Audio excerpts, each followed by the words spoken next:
Bonjour, on est dans les premiers jours des vendanges, dans ce joli terroir de lieu de Batroun, à Basvina.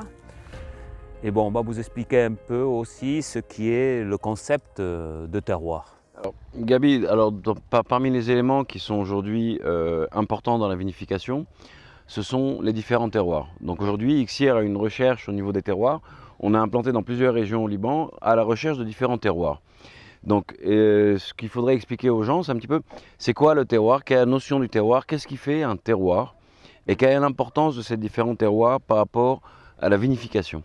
Mais c'est-à-dire que les gens, quand on parle de terroir, normalement, ils pensent que c'est seulement la terre, mais c'est pas ça. C'est-à-dire le concept terroir, c'est la terre, la vigne, le cépage et aussi ce qui est la climatologie quand même de la zone dans laquelle il est cette parcelle. Ça, c'est le concept de terroir.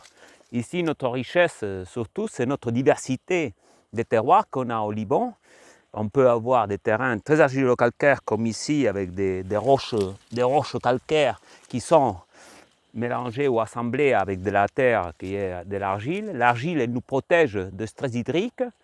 Et le calcaire, il nous donne ce qu'on dit, la définition ou la profondeur du vin. Alors, tu as parlé de climat, tu as parlé tu as un élément, je pense, c'est l'altitude aussi. Alors, pourquoi est-ce qu'il y a cette recherche des terroirs élevés au niveau d'Ixier? Pourquoi est-ce que Ixier, par exemple, a été chercher les terroirs à plus de 1800 mètres au Liban? Quel est l'avantage d'être sur les terroirs qui sont aussi élevés? C'est-à-dire que l'altitude, c'est un concept qui est important, c'est-à-dire parce que c'est cette altitude qui va nous donner la fraîcheur aussi pendant la nuit.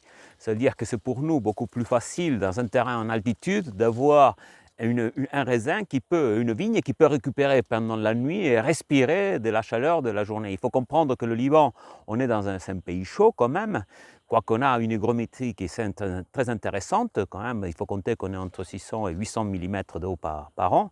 Mais quand même, cette nuit fraîche, elle fait que la vigne elle respire et que les raisins ils peuvent continuer son cycle. C'est pour ça qu'ici aujourd'hui à Batroun, on est à 400 mètres d'altitude et on a dû chercher un terroir qui est carrément dans un courant d'air. Ça veut dire qu'on a la montagne d'un côté, la mer de l'autre, et c'est un courant d'air. Et c'est lui qui sauve et qui fait que la vigne peut se porter bien. Alors, tu parles d'hygrométrie, mais dans le cycle de la vigne qui commence en mars, jusqu'à la période des vendanges qui commence en août et qui se termine en fin septembre, en octobre, sur les différentes parcelles, comment est-ce que l'hygrométrie est importante et comment est-ce que la vigne gère cette hygrométrie? D'où vient l'eau puisqu'il ne pleut pas durant cette période-là? Mais l'eau, elle vient carrément des profondeurs. C'est pour ça, c'est sûr que l'argile, pour nous, elle est fondamentale parce que c'est elle qui va emmagasiner l'eau et c'est elle qui va, après cette argile ferrique, avec les calcaires, soit des marnes, des choses comme ça, il va rendre après l'eau. Et c'est aussi l'hygrométrie dans l'air. Par exemple, ici, maintenant, à Batroun, on est à peu près à 65% d'hygrométrie dans l'air, ce qui fait qu'on est dans un coin humide et ce qui fait qu'on a de la rosée la nuit, ce qui fait que comme ça, la vigne, elle a pas besoin de beaucoup d'eau pendant la période végétative. Il lui faut seulement un peu. Il faut se dire, on ne doit pas lui donner trop, ni pas assez. Il faut que la vigne, elle souffre un peu pour qu'il arrive à finir son cycle. Et donc le plus important dans ce cycle-là, en fait, c'est la maturité des raisins. Donc au fait, exactement. Quand on va vendanger, une des choses qu'on fait régulièrement, c'est goûter les raisins. Alors quand on goûte le raisin, qu'est-ce qu'on cherche dans le goût du raisin? Déjà qu'il soit mûr, c'est-à-dire qu'il n'y a pas de côté végétal, c'est-à-dire qu'il ne soit pas vert, herbacé, choses comme ça. Ça, c'est la première chose qu'on va chercher. Après, c'est sûr que ce n'est pas seulement regarder la vigne, si tu veux, par rapport à ce qui est une graine de raisin. Sinon, il faut suivre tout ce qui est le cycle. Mais aussi, c'est-à-dire quand on va goûter, c'est voir un peu, mâcher le goût. Et après, surtout, regarder aussi la couleur des pépins. Les pépins, quand ils commencent, ils sont verts. Et au fur et à mesure qu'ils mûrissent, ils deviennent marrons.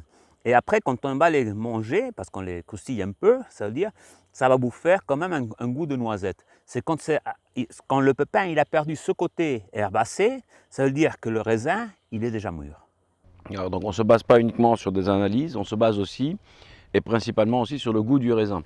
C'est-à-dire qu'aujourd'hui, on ne contrôle pas la maturité uniquement sur base d'analyses chimiques, d'acidité, de sucre et d'autres éléments, mais aussi au niveau du goût. C'est-à-dire que le goût est un des éléments, on va dire, qui guide la maturité des raisins. C'est-à-dire que plus que l'analyse en laboratoire, c'est vraiment le côté du goût qu'on recherche quand on vendange les raisins aussi. Bien sûr, le goût est fondamental. L'analyse, elle nous sert seulement pour nous confirmer ce qu'on a goûté.